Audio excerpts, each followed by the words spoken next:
Interesting topic. TDS मतलब, वाह, ये हुआ उसका फुल फॉर्म। इसका मीनिंग क्या होता है वो हम आज देखेंगे, ठीक है।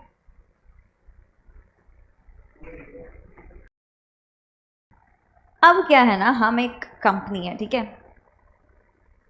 ABC limited. हमने क्या किया, गवर्नमेंट डिपार्टमेंट को कोई गुड्स दिया या तो सर्विस दिया। अभी के लिए हम मानते हैं उनको कंसल्टेंसी सर्विस दिया, ठीक है, गवर्नमेंट डिपार्टमेंट को दिया। अब गवर्नमेंट क्या करेगा, हमको बिल का जो भी अमाउंट है, सपोज 10 lakhs, वो दे पे करेगा, और उस पर अगर 18% जीएसटी है तो कितना, टोटल 11,80,000 पे करेगा क्या? यस। अब गवर्नमेंट ने तो हमको पे कर दिया, किसका रिस्पॉन्सिबिलिटी है जीएसटी डिपार्टमेंट को पे करने का? एबीसी लिमिटेड का। गवर्नमेंट ने बिल के साथ साथ जीएसटी जो अमाउंट था वो भी दे दिया, बराबर। अब क्या होएगा ना, गवर्नमेंट तो देख रहा है कि मैंने तो 10 लाख का बिल बनाया, उस पर 1,80,000 पे कर दिया। मुझे ऐसा लगता है एबीसी जो है बराबर टैक्स डिपार्टमेंट को, जीएसटी डिपार्टमेंट को पे कर देगा। बट सोचो अगर एबीसी लिमिटेड ने सिर्फ 1 लाख अमाउंट गवर्नमेंट को दिया तो, या बताया ही नहीं कि ये ट्रांजैक्शन है, तो प्रॉब्लम। तो डिपार्टमेंट ने क्या किया, बोला, जीएसटी डिपार्टमेंट ने बोला कि जब भी गवर्नमेंट या कोई भी स्पेसिफाइड रेसिपिएंट को आप गुड्स या सर्विस दोगे, ठीक है, तो वो क्या करेंगे, आपसे टीडीएस जो है वो कलेक्ट करेंगे, बराबर। मतलब कुछ टैक्स जो है वो पैसे देते समय सोर्स पे ही कट करेंगे, बराबर। अब फॉर एग्जाम्पल मैं बोलूँ 1%, ठीक है, 1% CGST 1%, तो 10 लाख पे कितना कलेक्ट कर रही हूँ मैं? निकाल दो कैलसी, गिल्टी मत फील करो, सही जवाब दो बस। 10,000, बराबर। अब जैसे ही मैं ये कट करती हूँ 1% CGST TDS, 1% SGST TDS, और मैं गवर्नमेंट को पे करती हूँ, गवर्नमेंट को एक इंटीमेशन मिलता है कि टैक्सेबल वैल्यू इतना है, टैक्स अमाउंट इतना है, बराबर। ये समझ में आया? अब हमको तो जीएसटी डिपार्टमेंट को इंटीमेशन देना है, वो इधर से मिल गया, बराबर। बट एबीसी लिमिटेड बोलेगा कि अरे 11,80,000 में मैं तुमको 20,000 रुपया दे रहा हूँ, मतलब मेरे पॉकेट में तो कम जा रहा है, बराबर। अब अगर कोई XYZ पर्सन है, उसके साथ मैं ट्रांजैक्शन कर रही हूँ, तो मेरे को 10 लाख मिल रहा है।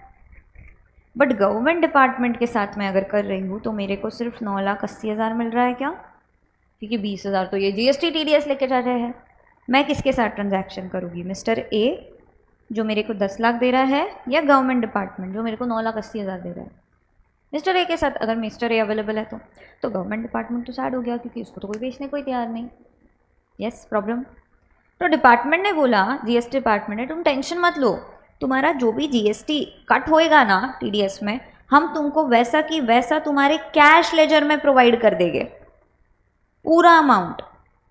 जैसे ही हमको मिलता है हम तुमको कैश लेजर में जितना तुम्हारा टीडीएस जीएसटी का डिडक्ट हुआ है वैसा की वैसा दे देंगे। मतलब एक हाथ से लिए क्योंकि हमको ट्रांजैक्शन चेक करना है, और दूसरे हाथ में दे दिए, बराबर। समझ में आया?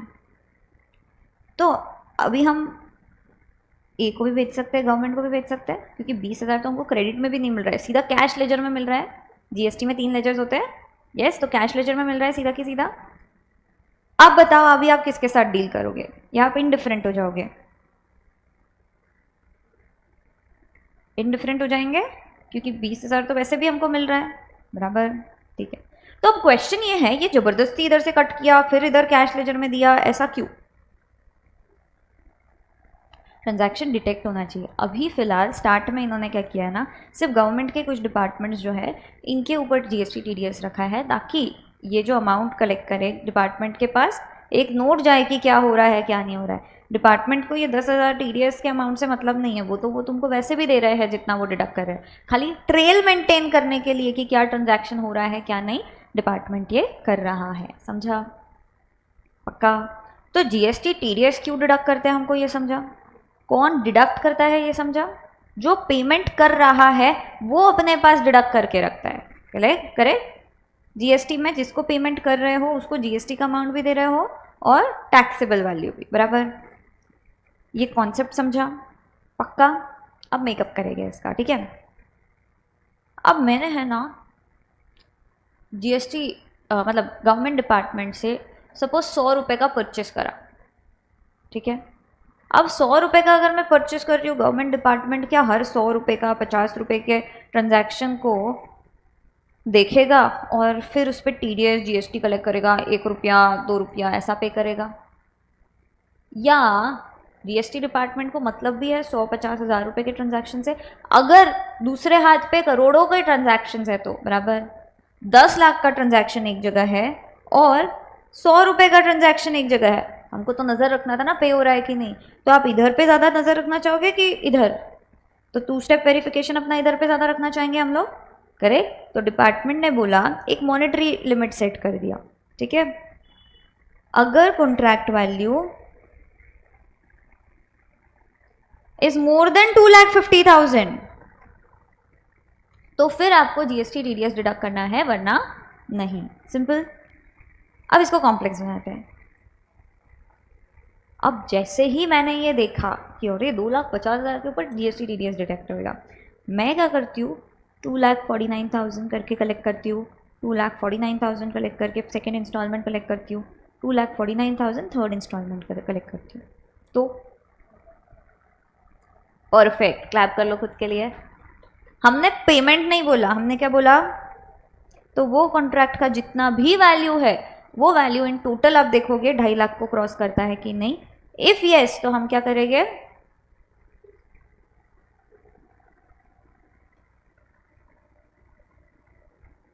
जीएसटी टीडीएस डिडक्ट करेंगे। कौन? गवर्नमेंट डिपार्टमेंट, समझे? और जीएसटी डिपार्टमेंट को पे करेंगे। अब दूसरा question,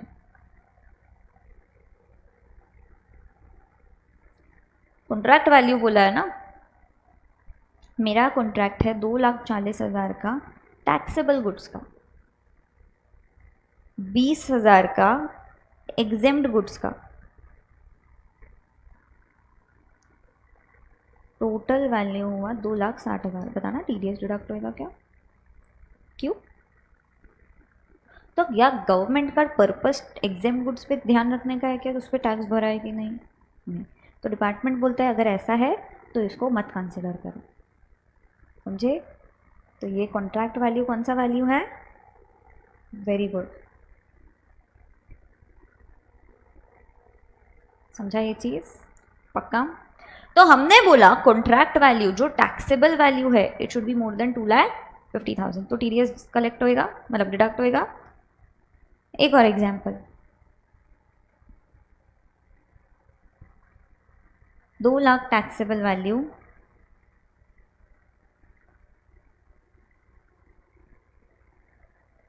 tax 60,000,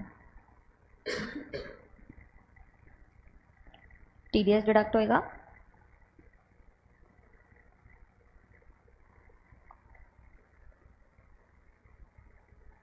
answer is no, ठीक है। कहीं भी हम लिमिट देख रहे हैं, सिर्फ ईवे बिल में एक लिमिट ऐसा है जिसमें इंक्लूसिव ऑफ टैक्स हम देखते हैं, बाकी कहीं पे भी हम इंक्लूसिव ऑफ जीएसटी का टैक्स नहीं देखेंगे, ठीक है। हम लोग सिर्फ टैक्सेबल वैल्यू देखेंगे। अभी taxable value is less than 2,50,000 तो जीएसटी टीडीएस जाएगा क्या? नहीं, समझे? एक और क्वेश्चन, टैक्सेबल वैल्यू 2,50,000, जीएसटी 5,000, बताना। आंसर इज नो, नहीं लगेगा। हमने बोला है मोर देन 2,50,000 रहे तो आपका टीडीएस कट होएगा। 2,50,000 पे होएगा क्या? नहीं, समझे? इसमें होएगा क्या? नहीं। अब अगर मैं आपको बोलूँ सीधा कॉन्ट्रैक्ट वैल्यू दे दूँ, कॉन्ट्रैक्ट वैल्यू इंक्लूडिंग जीएसटी दूँ, ठीक है, 3 लाख का मेरा कॉन्ट्रैक्ट वैल्यू है इंक्लूडिंग जीएसटी,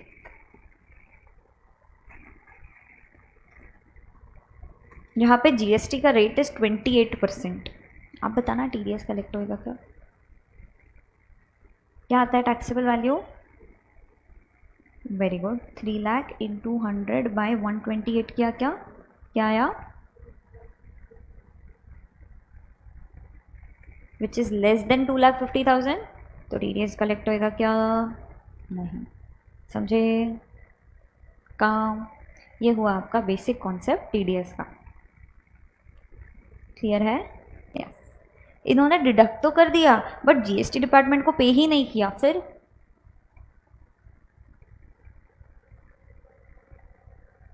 तो इनके लिए भी कुछ टाइमलाइन रखना ज़रूरी है. इनको बोला कि जितने भी आप TDS जो है वो डिडक्ट करोगे नेक्स्ट मंथ के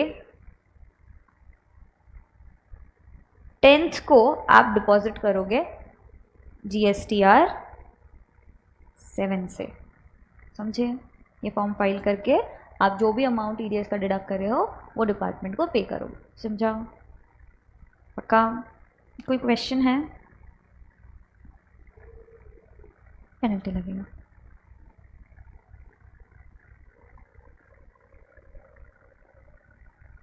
मुझे है. रेसिपिएंट कौन है, और हमने स्पेसिफाइड बोला. गवर्नमेंट मतलब कौन सा गवर्नमेंट, ये सारा चीज़ें हैं हमारे दिमाग में. तो देखिए एक पूरा स्पेसिफाइड लिस्ट जो है वो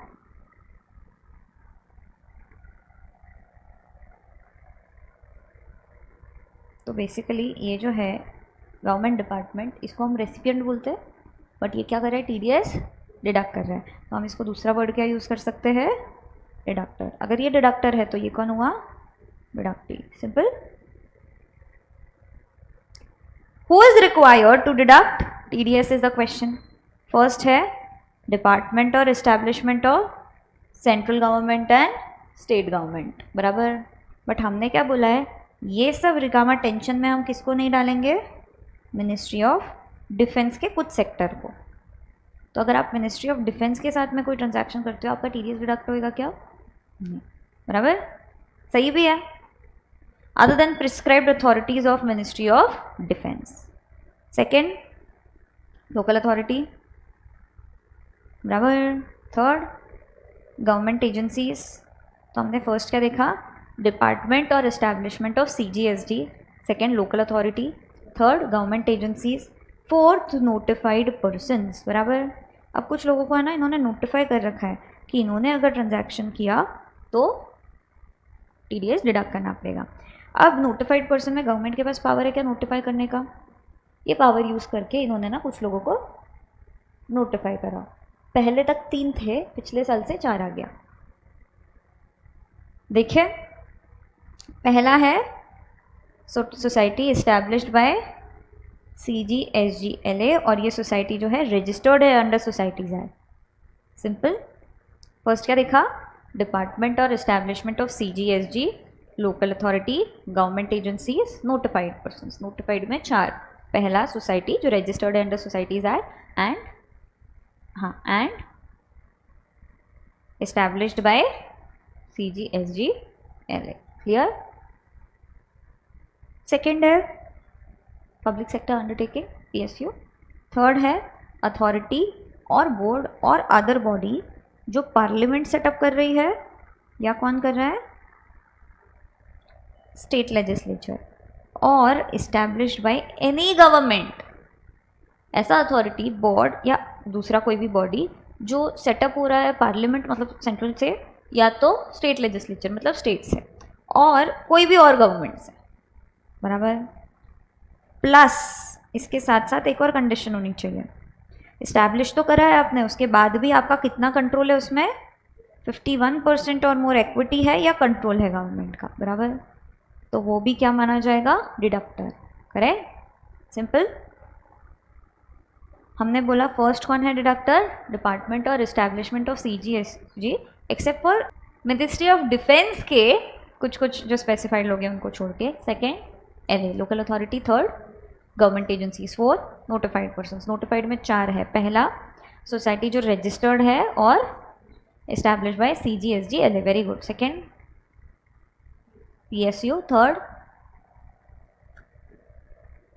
कोई भी अथॉरिटी बोर्ड या other body setup by parliament state legislature या तो कोई भी गवर्नमेंट, बराबर, प्लस अभी भी कितना परसेंट स्टेक है उसमें, 51% इक्विटी है या कंट्रोल है, बराबर। लास्ट क्या है, registered person receiving supplies of metal scrap from other registered person, clear है, सिंपल है। Metal scrap falling under chapter 72 to 81 of schedule 1 to customs tariff act. Metal scrap को डिफाइन किया गया है उधर कि क्या क्या आएगा उसमें, सिंपल। अब कुछ क्वेश्चंस करते हैं, ठीक है। आप इतने स्मार्ट इंसान, पीओएस तो आपको याद ही होएगा, है ना। पीओएस में हम क्या चीज़ें देखते हैं, ट्रांजैक्शन इंट्रा है कि इंटर है, इसके लिए अपन क्या देखते हैं, पीओएस और लोकेशन ऑफ सप्लायर। अब मुझे बताना, अगर स्टेट 1 में आपका लोकेशन ऑफ सप्लायर है, स्टेट 2 में आपका लोकेशन ऑफ रेसिपिएंट है, स्टेट 3 में आपका प्लेस ऑफ सप्लाई है, क्या डिडक्ट होएगा, CSI, वेरी गुड। IGST क्या रेट से, क्या रेट से, TDS वाला 2%, ओके। अभी आपका एक ही स्टेट है, इसमें LOS भी है, POS भी है, LOR भी है। CS 1%, 1%, LOS, POS, LOR।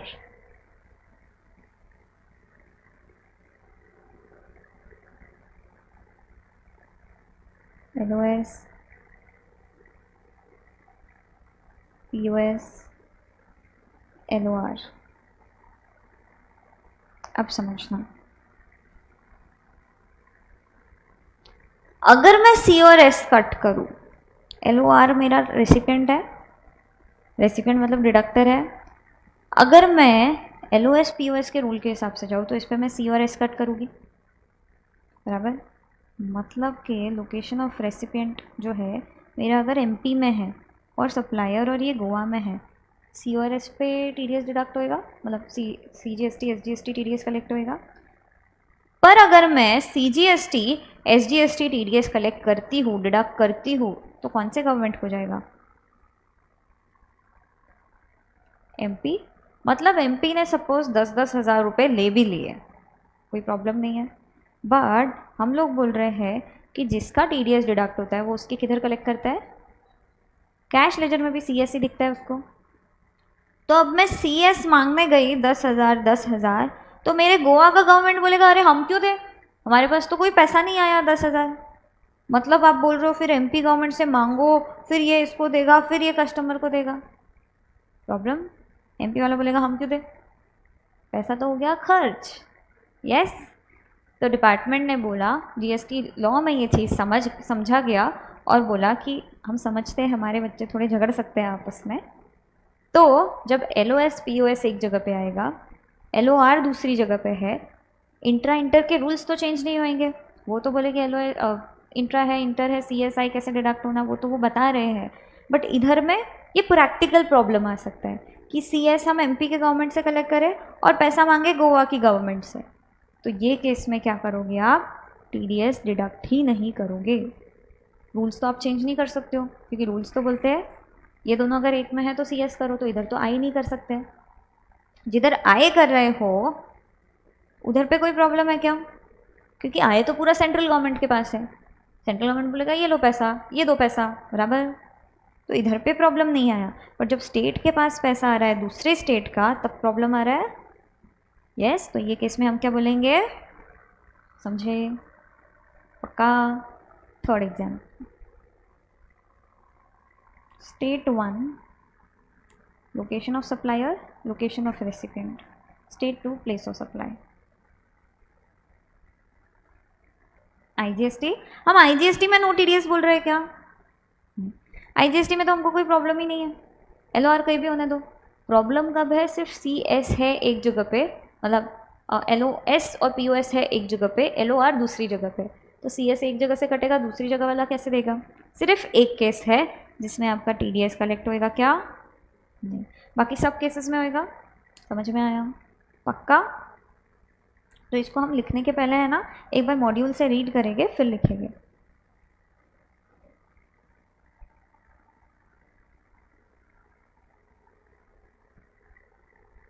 आगे The provision of section 51(1) lays down that when the location of supplier and the POS is in a state or union territory which is different from the state or union territory of registration of the recipient, there will be वापस से पढ़ रहे हैं The proviso to section 51(1) lays down that when the location of supplier मतलब कि when the location of supplier and the place of supply is in a state or union territory, POS भी इधर ही है क्या, is in a state or union territory which is different from the state or union territory of registration of the recipient. recipient अलग जगह पे है, इस case में क्या होएगा, नो TDS। समझे? हमने याद है 51 के नीचे कुछ तो भी लाइंस छोड़ी थी और बोला था बाद में देखेंगे। देखिए Provided that no deduction shall be made if the location of supplier and place of supply is in a state or union territory which is different from a state as may be or union territory of registration of the recipient. समझा?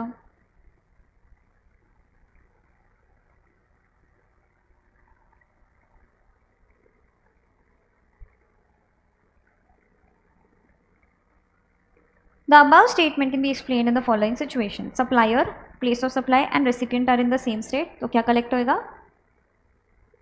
It would be an intrastate supply and TDS shall be deducted. It would be possible for the supplier, the deductee, to take credit of TDS in his cash ledger. Simple. Supplier as well as मतलब ये बोल रहे हैं तीनों एक ही जगह पे है तो CS कलेक्ट होएगा। यही गवर्नमेंट CS का क्रेडिट भी दे सकती है easily. Supplier as well as the place of supply are in different states. क्या कलेक्ट होएगा? In such cases, integrated tax would be levied. TDS to be deducted would be TDS IGST, and it would be possible for the supplier that is deducted to take credit of TDS in his cash ledger. Supplier as well as the place of supplier in state and recipient is in state. The supply would be intrastate supply and central tax and state tax would be levied. In such case, transfer of TDS C plus S to cash ledger of supplier C plus S state A would be difficult. So in such cases, TDS would not be deducted. Thus, when both the supplier as well as place of supplier are different from that of the recipient, no tax deduction at source will be made. आप मेरे को सिर्फ बताओ TDS लगेगा नहीं लगेगा, लगेगा तो कौन सा लगेगा? First case, location of supplier, place of supply, location of recipient, सब state A में है, TDS लगेगा, yes, कौन सा? C plus S, ठीक है. Second, location of supplier POS एक स्टेट में है, लोकेशन ऑफ रेसिपिएंट दूसरे स्टेट में है, no TDS, very good, no TDS. Third, IGST at the rate of 2%,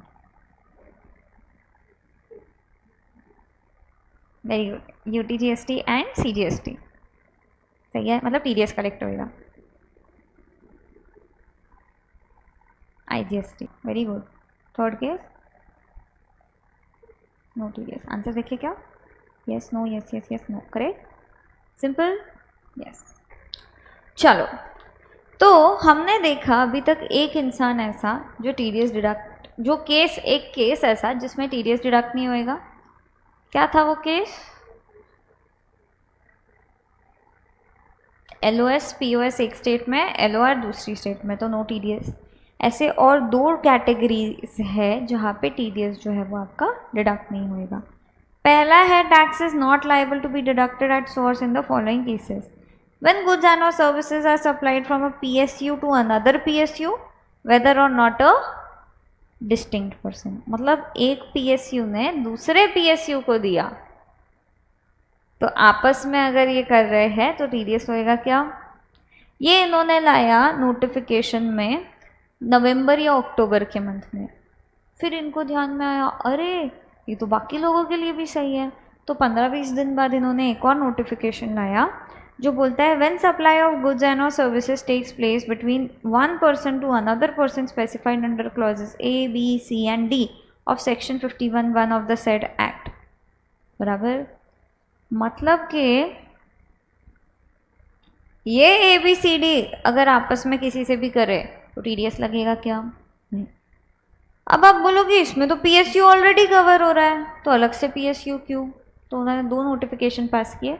हम भी बोलेंगे 2 केसेस में नहीं होएगा। PSU टू PSU एक केस, दूसरा केस क्या है, ABCD अगर आपस में करते हैं तो। अब इसमें आया पिछले साल अमेंडमेंट जो बोलता है except the person referred to in clause D। Clear है? TDS समझ में आया? इसी के साथ आपका TDS हुआ खत्म।